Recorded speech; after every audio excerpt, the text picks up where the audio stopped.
Students, इस video में हम लोग क्लास 12 का थर्ड चैप्टर करंट इलेक्ट्रिसिटी पढ़ने जा रहे हैं। इससे पहले का दो चैप्टर है, चैप्टर 1 एंड चैप्टर 2। ये इलेक्ट्रोस्टेट में कवर होता है। यहाँ इलेक्ट्रॉन रेस्ट में रहता है, जिसके कारण इलेक्ट्रिकल फिनोमिनन प्रोड्यूस होता है। बट करंट इलेक्ट्रिसिटी में इलेक्ट्रॉन मोशन में होता है। मूविंग इलेक्ट्रॉन के कारण प्रोड्यूस होने वाला इलेक्ट्रिकल फिनोमिनन को रीड किया जाता है। ये चैप्टर इंपॉर्टेंट है। यहाँ से एग्जाम में नियरली 6 मार्क्स के क्वेश्चन तो आ ही जाते हैं। तो ज्यादा टाइम वेस्ट न करते हुए स्टार्ट करते हैं करंट इलेक्ट्रिसिटी। गाइस, जब वाटर फ्लो करने लगता है तो क्या प्रोड्यूस होता है? हाँ, आप लोग सही सोचा, वाटर करंट। सिमिलरली, जब इलेक्ट्रॉन किसी पार्टिकुलर डायरेक्शन में मूव करने लगता है तो इलेक्ट्रिक करंट प्रोड्यूस होता है। वाटर करंट में वाटर मूव कर रहा है, इसलिए यहाँ वाटर करंट कैरियर होगा। सिमिलरली, इलेक्ट्रिक करंट में इलेक्ट्रॉन मूव कर रहा है तो यहाँ इलेक्ट्रॉन करंट कैरियर होगा। ओके, बट डिफरेंट मटेरियल में करंट कैरियर डिफरेंट होता है। तो पहले देख लेते हैं सॉलिड में। सॉलिड को 3 पार्ट्स में डिवाइड किया जा सकता है, conductors, insulators and semiconductor. Conductors में करंट कैरियर के रूप में फ्री इलेक्ट्रॉन्स होगा, जैसे कॉपर, एल्युमिनियम, सिल्वर एक्सेट्रा में फ्री इलेक्ट्रॉन्स के रूप में करंट कैरियर होगा। इंसुलेटर में करंट कैरियर नहीं होता है। सेमीकंडक्टर में करंट कैरियर के रूप में इलेक्ट्रॉन्स एंड होल होते हैं। For example silicon, germanium etcetera semiconductor में आते हैं।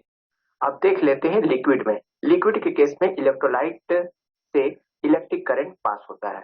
यहाँ पर करंट कैरियर के रूप में positive ions and negative ion होता है। जैसे NaCl को पानी में डिजोल्व कर देने पर यह इलेक्ट्रोलाइट बन जाता है।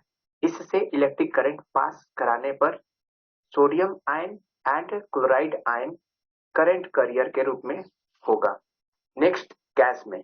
तो गैस सिर्फ low pressure and high potential difference condition में ही इलेक्ट्रिसिटी कंडक्ट करता है, जैसे कि आप लोग को केमिस्ट्री में कैथोड रे एक्सपेरिमेंट में पढ़ाया गया है। यहाँ पर positive ions and electron current carrier के रूप में हो। सपोज दैट ये वायर है, ये इसका क्रॉस सेक्शन है। इस क्रॉस सेक्शन द्वारा यूनिट टाइम में जितना अमाउंट का चार्ज फ्लो होगा उसी को इलेक्ट्रिक करंट बोला जाता है। यदि इस क्रॉस सेक्शन द्वारा 5 कूलम चार्ज 1 सेकेंड में निकल जाता है तो हम लोग बोल सकते हैं कि इस वायर से 5 एम्पियर का करंट फ्लो हो रहा है, क्योंकि I = Q/T होता है। That is I = 5/1 = 5 ampere.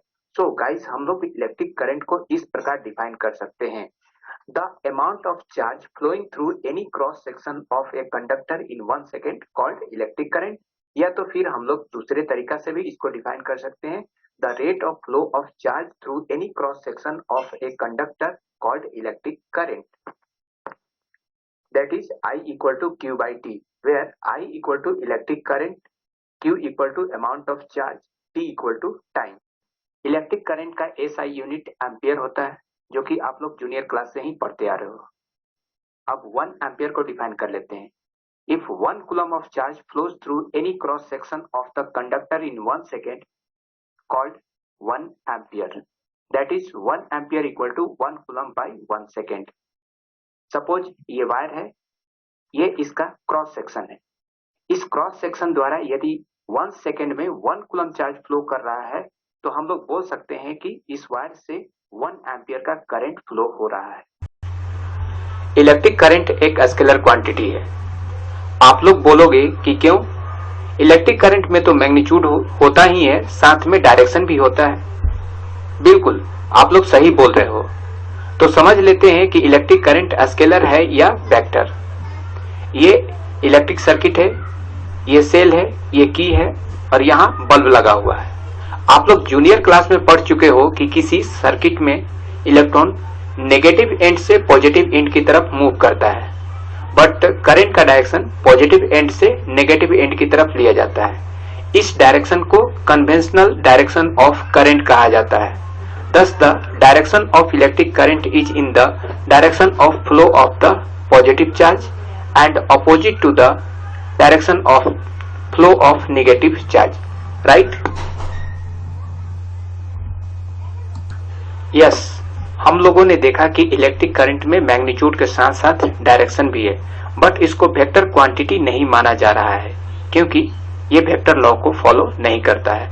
Vector law आप लोगों को क्लास 11 के फिजिक्स में पढ़ाया गया है, तो क्लियर हो गया इलेक्ट्रिक करंट वेक्टर लॉ को फॉलो नहीं करता है, जिसके कारण इसको वेक्टर क्वांटिटी नहीं माना जाता है। स्टूडेंट्स, अब हम लोगों का नेक्स्ट टॉपिक है टाइप्स ऑफ इलेक्ट्रिक करंट। तो ये दो टाइप का होता है, डीसी एंड एसी। डीसी यानी डायरेक्ट करंट, बैटरी से निकलने वाला करंट डीसी होता है, ये अपना साइन चेंज नहीं करता है। वहीं बात करें एसी का तो इसको अल्टरनेटिंग करंट कहा जाता है। इलेक्ट्रिसिटी डिपार्टमेंट द्वारा जो इलेक्ट्रिसिटी हम लोगों के घरों तक पहुंचाया जाता है वो एसी होता है। एसी अपना साइन एक रेगुलर इंटरवल पर चेंज करते रहता है, कभी पॉजिटिव तो कभी नेगेटिव। इस तरह पॉजिटिव नेगेटिव होते रहता है। इसके बारे में क्लास 12 फिजिक्स का 7th चैप्टर में डिटेल से हम लोग पढ़ेंगे। राइट, एसी डीसी से ज्यादा खतरनाक होता है। ओके, क्लास 12 की बाकी चैप्टर की वीडियो भी मैं जल्द इस चैनल पर अपलोड कर दूंगा, तो गाइस इस चैनल को सब्सक्राइब कर लेना।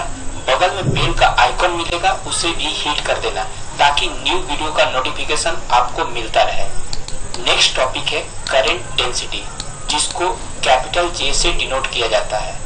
सपोज ये वायर है और ये इसका क्रॉस सेक्शन है। माना कि इस क्रॉस सेक्शन का एरिया S है और इस क्रॉस सेक्शन के परपेंडिकुलर निकलने वाला इलेक्ट्रिक करंट I है, तो I बाई S को करंट डेंसिटी बोला जाता है।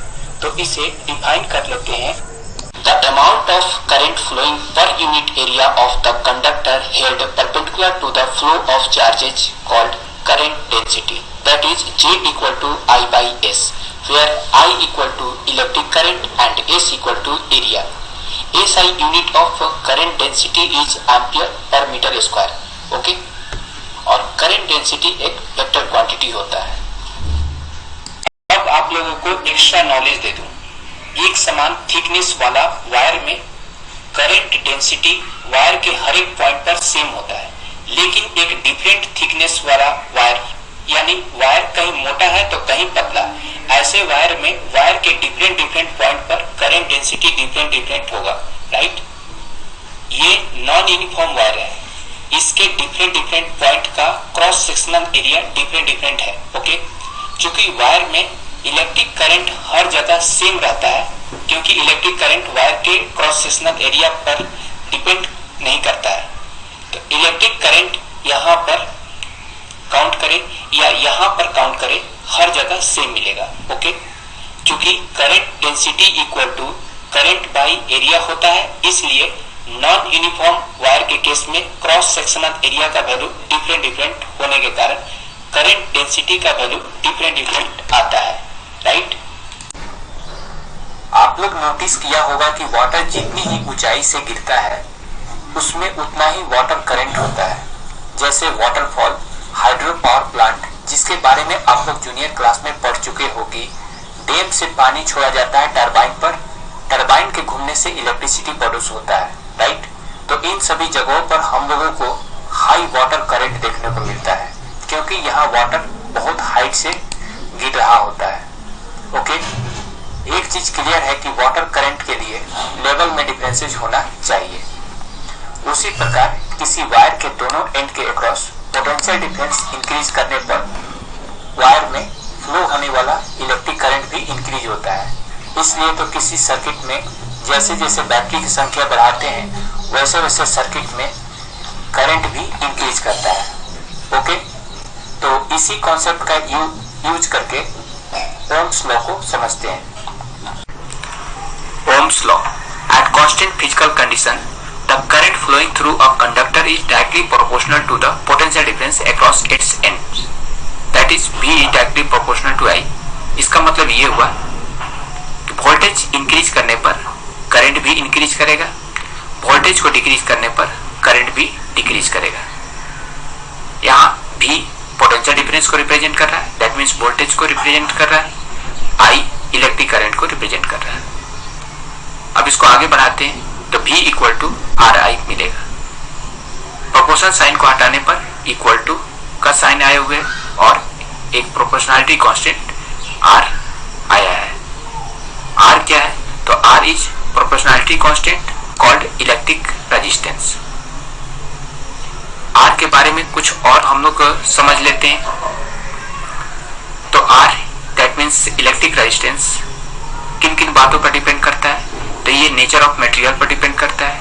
दैट मीन्स मटेरियल गोल्ड है, सिल्वर है, कॉपर है, एल्युमिनियम है या आयरन है, सभी मटेरियल का अलग अलग रेजिस्टेंस होता है। दूसरा, R डायमेंशंस पर भी डिपेंड करता है, वायर मोटा है या पतला। और तीसरी बात, R टेम्परेचर पर भी डिपेंड करता है। But R that means electric resistance voltage और करंट पर डिपेंड नहीं करता है। आप लोग नोटिस किया होगा कि कोई रास्ता जितना ही खराब होता है उस पर सफर करना उतना ही डिफिकल्ट होता है, राइट? उसी तरह से किसी वायर में जितना ही अधिक रेजिस्टेंस होता है उसके द्वारा उतना ही कम करंट फ्लो होता है।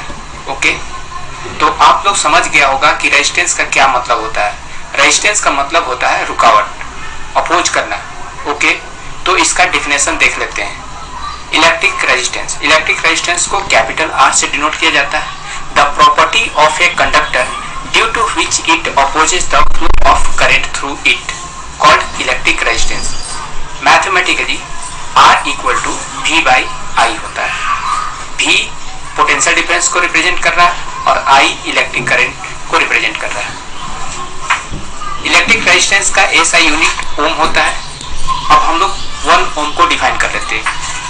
Resistance of a conductor said to be 1 ohm if current of 1 ampere flows through it when potential difference of 1 volt is applied across it। कहने का मतलब कि किसी वायर के अक्रॉस पोटेंशियल डिफरेंस 1 वोल्ट हो और उस वायर से फ्लो होने वाला करंट 1 एम्पियर का हो, तो हम लोग बोल सकते हैं कि उस वायर का रेजिस्टेंस 1 ओम है। स्टूडेंट्स, नेक्स्ट टॉपिक है resistivity, that is a specific resistance. इसको रो से भी डिनोट किया जाता है। अब इसको डिफाइन कर लेते हैं। It can be defined as the resistance of 1 metre cube of the conductor. That is conductor के 1 मीटर क्यूब वॉल्यूम के अंदर जितना रेजिस्टेंस होता है उसी को हम लोग रेजिस्टिविटी बोलते हैं।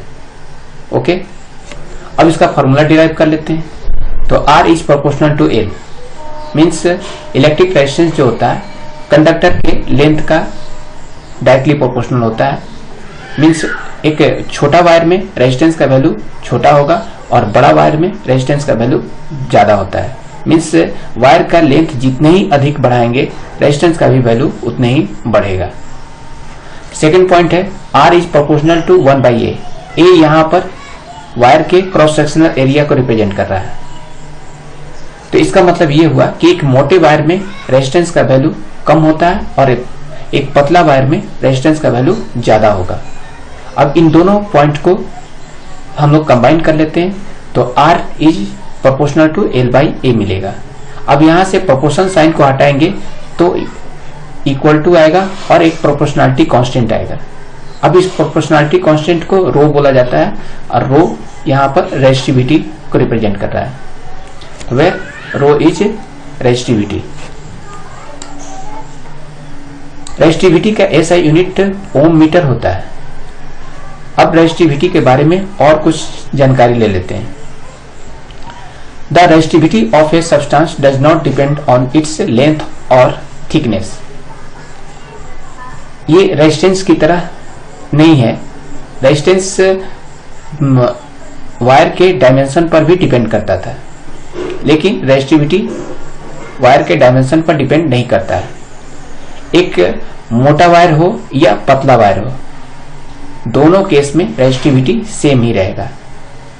वायर छोटा हो या बड़ा वायर हो, रेजिस्टिविटी दोनों केस में सेम रहेगा। ठीक है, बट रेजिस्टेंस चेंज हो जाता है। तो रेजिस्टिविटी क्या चीज पर डिपेंड करता है? तो रेजिस्टिविटी डिपेंड करता है मटेरियल के नेचर पर और टेम्परेचर पर। तो आप लोग याद रखना। नेक्स्ट टॉपिक है कंडक्टेंस। कंडक्टेंस को कैपिटल G से डिनोट किया जाता है। अब इसको डिफाइन कर लेते हैं। It is equal to the inverse of the resistance. That is G equal to 1/R होता है। अब इसका SI यूनिट क्या होगा? तो SI यूनिट पर ओम होता है। पर ओम को ही मो भी बोला जा सकता है। और कंडक्टेंस का SI यूनिट को हम लोग साइमन भी बोल सकते हैं। साइमन को कैपिटल A से डिनोट किया जाता है।